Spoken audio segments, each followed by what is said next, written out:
and I'll let you lead the way. Okay, I wanted to go out to the Middle East, and things out there are absolutely crazy. We know that Russia is in Syria right now. They are fighting the Islamic State, the United States, the rebels. They're a complete mess right now, and the U.S. is calling for peace, ceasefire. What is your take on what is actually happening in Syria? Well, let me take a step back Okay. to begin with and just lay the groundwork, Dave. It's important to understand that there is nothing civil about the war in Syria. That's mainstream propaganda reporting. Syria was invaded. It's Obama's war using ISIS and other terrorist groups as imperial foot soldiers. Now, you'll never get this reported in the mainstream, and most alternative sites will not explain this the same way, especially explaining that America is supporting ISIS and instead of all the propaganda claiming that America is fighting ISIS. America is using ISIS. It created ISIS the same way it created the Mujahideen fighters in Afghanistan in the 1980s against Soviet Russia. And here we go again. ISIS, Al Qaeda, Al Nusra, various splinter groups, all of the headline terrorist groups that you ever get mainstream reporting on, they're all U.S. creations, America using them for its imperial purposes in all kinds of countries, including outside the Middle East. It's funny because the corporate media and the U.S. government continually puts out there that they're bombing and going after the Islamic State, and they keep saying that we're bringing the troops in, we're in Syria because of this, we commandeered an air base in Syria, we're extending the runway, all to get the Islamic State. Is this exactly what they're doing? Well, that's exactly what they're not doing, Dave. America, or the Pentagon, call them anything you want, has been bombing Iraq and Syria for over a year, going back to late 2014. So we're talking about well over a year, maybe 16 months or so. Uh, it's not bombing. It's not bombing ISIS or other terrorist groups. It's bombing infrastructure targets and government sites on the pretext of fighting ISIS, Al Qaeda, Al Nusra, whatever groups they want to name. And of course, all of these groups are U.S. allies. Russia entered the campaign on September 30 in Syria, 2015. Russia is the only major power waging real war on terrorism, America's war with its allies, the NATO countries, Saudi Arabia, Israel, the other Gulf states, Jordan, Turkey. They're waging phony war. They're claiming to fight terrorists, but they're not fighting terrorists at all. America's game is very simple. America is responsible for all of this. Syria, Iraq, Libya, Afghanistan, these are all U.S. wars. Bush, Afghanistan, Iraq earlier. Obama has bombed 7 countries in 7 years since he's been in office, and he's revving things up a little bit in northern Iraq and northern Syria. We'll have to watch and see what his intentions are. I can't believe he wants full-scale war. I honestly don't believe he wants that. He's got less than a year to go in office. I don't think he wants to start a major U.S. war or 2 major U.S. wars as his administration is winding down. I would think he would rather just kind of maintain the status quo and hand things off to his successor and let that individual decide what he or she wants to do. But again, America's war is phony. Russia's war is real. It's the most important, potentially game-changing event since the Syrian war began, since Obama launched naked aggression against Syria in March 2011. Extremely important. And when Russia, Dave, gets criticized for bombing so-called rebel groups or moderate rebels, my response is no moderate rebels exist. Or maybe a few, too few to matter. All the anti-Assad forces are U.S.-supported terrorists, and America and NATO countries and regional ones can call them anything they wish. A rose is a rose is a rose. Al-Qaeda, al-Nusra, ISIS, and many others, names people never heard of, maybe some without names. They're all terrorist groups. And these are the ones that Putin is committed to degrade to at most a shadow of their peak strength. His main concern is wanting to wage the fight against terrorism in the Middle East and not let it come in numbers to Central Asia and especially to Russia. This is his greatest concern. So he's fighting terrorism to protect Russian national security, to put it very bluntly. Also, Russia and Putin famously support nation-state sovereignty, where America absolutely spurns it. He's not supporting Assad. He's supporting the Syrian people and Syrian sovereignty, and that's exactly what I support. And he says exactly what I believe. It's up to the Syrians alone, not outside forces, to decide who'll lead them. That's what international law says, that's what Putin says, and that's what I say and believe. So why is the U.S. right now pushing these peace talks, the ceasefire talks? What is their agenda behind this? Well, Geneva 3, as I like to call it, was the third round. I think it was in 2012, there were Geneva 1, 2014, Geneva 2. They were programmed to fail, Dave. Mm-hmm. Geneva 3, the most absurd talks of all, literally collapsed before they started. It's hard to believe. You would think when people gathered in Geneva to begin peace talks, you would think they would at least begin them, but they never began. They collapsed because the terrorists representing the opposition don't want to negotiate. They have hardcore demands, and their demands, they will not negotiate those demands. Their demands want Syria destroyed. They want the Shia and the Alawite population eliminated. In other words, they want genocide.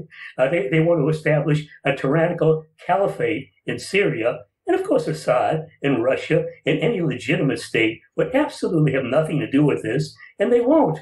So these people walked out. Their demands were rejected, and they walked out. Will they come back again? I don't think it matters. If they come back again at the end of February, which is possible, we'll go through the same merry-go-round all over again, and they'll end up walking out. The talks have collapsed, Dave. They were meaningless, a total fiasco, a fraud, a hoax. So do you think you mentioned that Obama was, he's at his end of his term, but we see Turkey right now provoking Russia. We see Saudi Arabia saying, oh, we will definitely send in troops if they're needed in Syria. And we see warships from the UK sailing down to the Middle East. And we see special forces in Syria and Iraq. So what are all these countries doing at this point? And also Turkey, they're setting up a border, because I know Jay Johnson from DHS is in Turkey setting up surveillance. I think they're building some type of wall. What is all of this there for at this point? Well, what you're raising, these issues, Dave, very, very important ones, and they're ones I've written about and I keep scratching my head about. I honestly don't believe. Well, number one, let me say this. Let me say two things. Recep Tayyip Erdogan, the Turkish leader, is a tyrannical megalomaniac. I don't know what else to call him. I agree with you with that.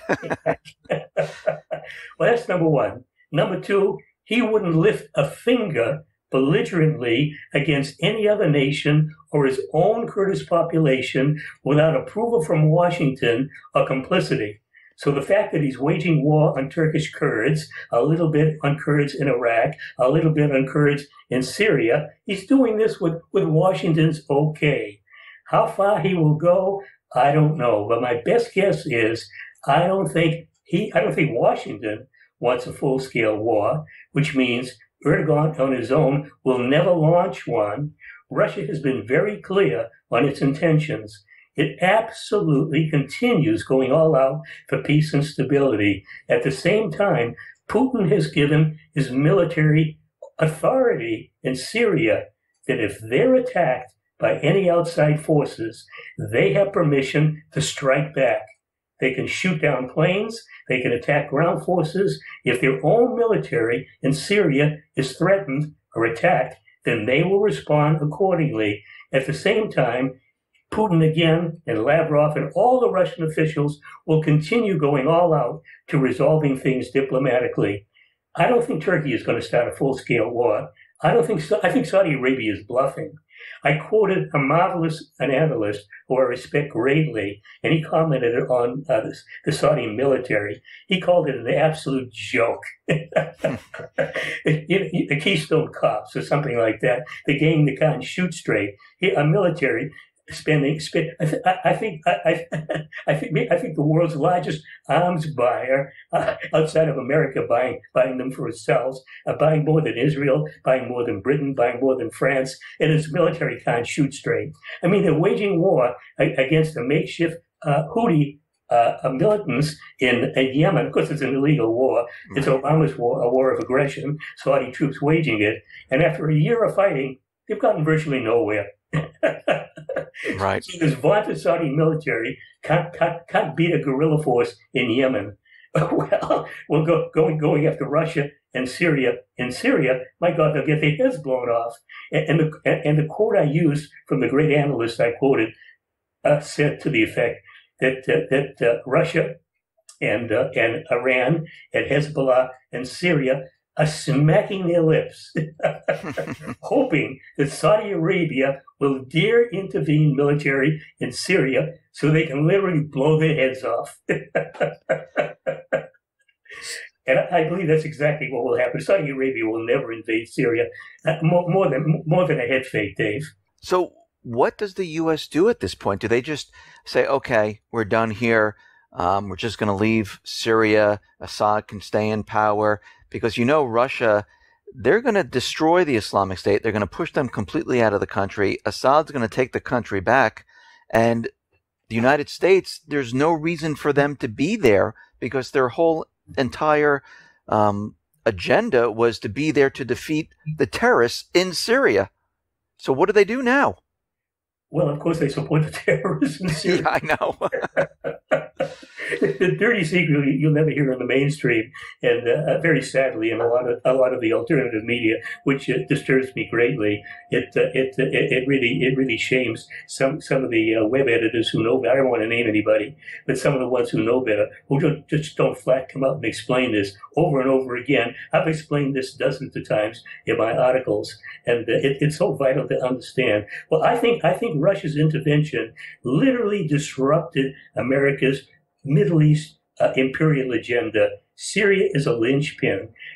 Israel wants Syria eliminated. It's a major rival. And the key country that America wants eliminated as an independent state in the Middle East is Iran.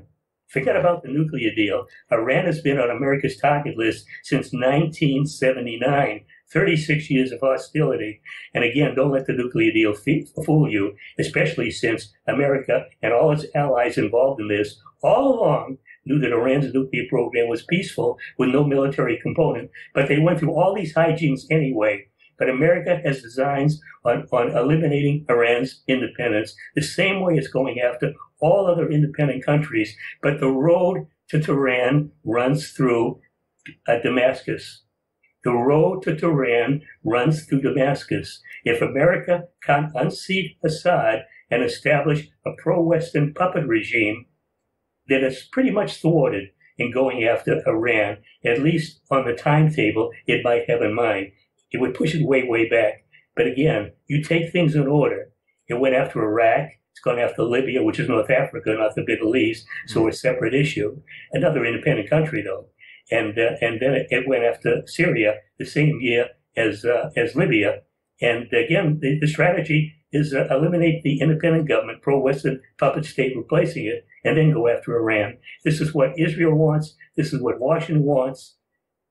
It's all been disrupted by Russia's intervention. The way I look at it, they must be coming up with some type of alternative plan right now, because they're just not going to let it go. They're not just going to let Russia beat the Islamic State and kick the Islamic State completely out of the country, because it would ruin everything.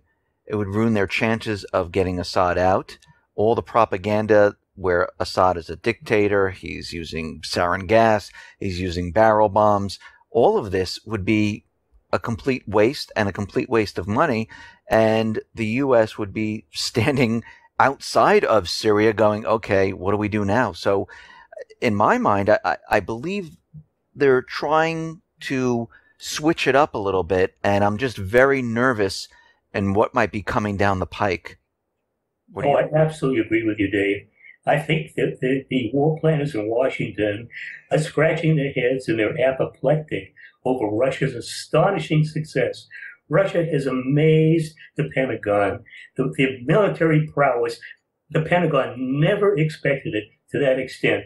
Not only the prowess, but the powerful weapons that Russia has, and they've only shown some of them. So the Pentagon people are wondering, what have they got that's even better than what we know about, that we're very, very concerned about, that can match the best of what we have? Do they have other stuff much better than what we have? So they're trying to come up with a game plan on what to do to counter Russia's success in Syria, and I think that's part of the posturing by Turkey and Saudi Arabia about intervening. Again, this all plan with Washington, whether it's saber rattling and posturing with nothing behind it or not, we'll have to wait to be seen. But I repeat again, I don't think Washington's going to go after a full-scale war in Syria, because if Russian forces are attacked, Russia will strike back. And I think Obama and the Pentagon commanders understand that very well. And Russia's military power can literally raise hell with America. I don't think the Pentagon or Washington wants that. Let's move on to Ukraine for a second. We see things have kind of died down, especially in the corporate media, but we still see the Minsk II ceasefire agreement has not been fulfilled. And we hear that there's still shelling going on in Ukraine. What are your thoughts on what's happening in Ukraine at this point? I've switched back and forth. It's very possible that right now is the calm before the storm. But all along, excuse me, Dave, all along in the so-called ceasefire, the Kiev military forces, supported by Washington, supported by other NATO countries, have engaged in intermittent shelling of Donbass. What the death and injury figures are, I don't know. I haven't kept track. But the intermittent shelling has never stopped, and civilians have been mostly harmed. So the war has not stopped. The war continues. At the same time, Ukraine is bankrupt, absolutely bankrupt. It got an unprecedented IMF loan. The IMF, which is controlled by Washington, IMF longstanding rules going back to the mid-20th century are loans will be made to no countries unable to repay them.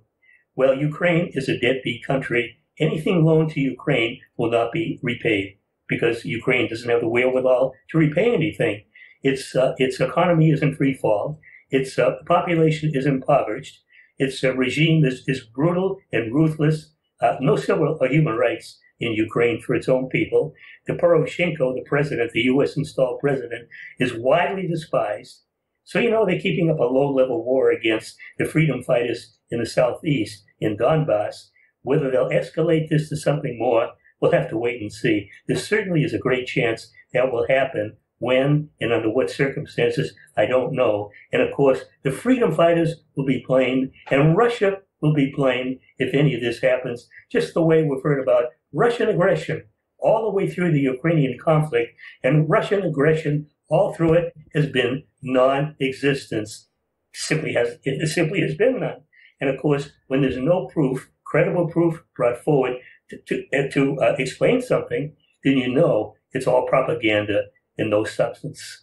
And you mentioned Russian aggression because that's all the U.S. is continually using, the U.K. is using, NATO is using, and they're continually bringing military assets and troops to Eastern Europe under the pretense of Russian aggression. And we see the U.S. not just provoking Russia, but provoking China in the Pacific, and just recently using propaganda with North Korea. It seems like all these players are always the same countries that they continually go after. Is that what you see also, that they're just continually pushing these countries and bringing in more military to these areas? Oh, they sure are, and all of these countries are independent. I wrote 2 articles after North Korea launched its satellite into space. And one of the themes of my article, Dave, both articles, Dave, were that the U.S. longstanding U.S. policy is do what we say, not what we do. In other words, gross hypocrisy. America launches satellites into space. America has intercontinental ballistic missiles, and they test them. So do other NATO countries. So does Israel. It's okay for them to do it. But when North Korea does it, an independent country, a U.S. adversary since the Korean War, Harry Truman's naked aggression, it was the South that attacked the North, and then Harry Truman got in. It was not the North attacking the South. So it's not okay for North Korea to do the things that Washington and NATO countries and Israel and other countries do. But when North Korea does it, it's called aggression, or whatever name they want to give it. This is the gross hypocrisy that I wrote about twice. Do you think? I spoke to Paul Craig Roberts, and he says we're headed into World War III because the neocons, they definitely want war. They'll never stop pushing for war. Are you seeing the same thing? Even though in Syria we might not see, they're having problems in Syria, but the end game, the goal, where do you see this all leading to? Because what we see is the United States in Libya, the United States in Lebanon, the United States in Iraq, in Syria, in Ukraine, provoking China in the Pacific, and now provoking North Korea. All we're seeing is, provocations everywhere. Is this leading us to war? Oh, it sure could. We've had 2 world wars. Is it out of the question we can't have a third one? For a century, America has wanted regime change in Russia. And for over half a century, the same thing in China, America's 2 main rivals. And as America ups its military footprint close to the borders of these countries, you could see something happen by design or even by accident. Sometimes terrible things happen by accident. One thing leads to another, and all of a sudden you got yourself into a hell of a mess. Well, the First and Second World Wars, they had weapons. They were toys compared to the ones we have today. Nuclear weapons available only at the end of World War II and used after Japan was already in the process of surrendering, which the major media never explained. But the generals wanted to try out their new toys, not once, but twice. But now we have thermonuclear weapons, infinitely more powerful than the bombs against Hiroshima and Nagasaki. And we could easily see militant hawks in America and their allies launch a war against Russia or China or both. And if that happens, I've quoted the father of America's nuclear navy back in the 1980s, Hyman Rickover, saying, whenever nation, he did this in testimony before Congress, maybe 30 odd years ago. He said, whenever nations go to war with each other, they'll use whatever weapons they have to win. You won't use all your heavy artillery if you can win with light artillery. But my God, Russia, China, and America have all got these super weapons. So the odds are to beat the adversary, you're going to use these super weapons. And if that happens, we could be seeing the end of humanity, Dave. That's how serious it is. And when you've got lunatics willing to risk destroying the planet to own it, then all bets are off and anything could happen. Now, I agree with Paul. I don't know that we will have a third world war, but I think the threat is so great that people should be absolutely fearful and angry and demanding that all-out efforts be made for peace and this war-making and militarism be brought to an end. And I mean really demand by taking to the streets, non-violently, but determined to stop the craziness, the lunatics in Washington that may end up killing us all. Stephen Lendman, thank you very much for being on the spotlight. I really appreciate it. Thank you for coming back and giving us this information. Oh, thank you, Dave. Maybe one day we'll have something good to talk about.